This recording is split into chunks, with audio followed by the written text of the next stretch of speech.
compte.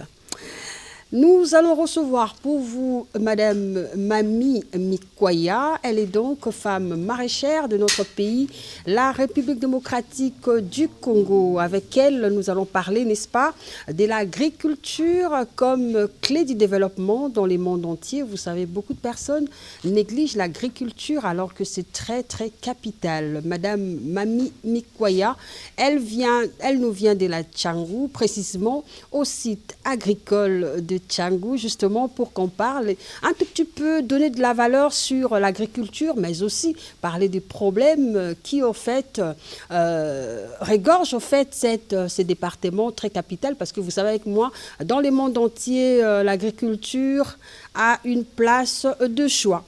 Il est accompagné de Tapis Rouge, qui est donc Matou Balanga, qui est donc le collaborateur de la présidente des femmes maraîchères de notre ville de Kinshasa. Matou Balanga, il va accompagner cette grande dame maraîchère.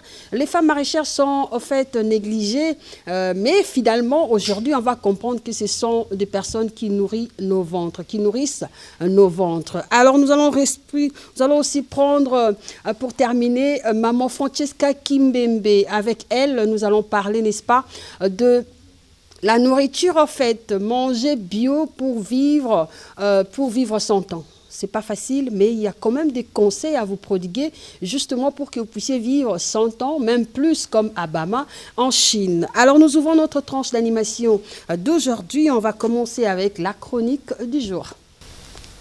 Chaque 4 septembre, la Journée mondiale de la santé sexuelle constitue une plateforme internationale de sensibilisation et d'action. En 2025, bien qu'il n'existe pas les thèmes officiels uniques, de nombreuses initiatives nationales et régionales, telles que la Semaine de la santé sexuelle, mettent en avant des sujets clés pour améliorer le bien-être et l'épanouissement sexuel. La santé sexuelle n'est pas seulement l'absence des maladies, mais aussi une dimension essentielle de la dignité humaine, de l'égalité de genre et du développement durable. Prévention de l'IST et lutte contre le VIH-Sida, prévention des grossesses non désirables et accès à la contraception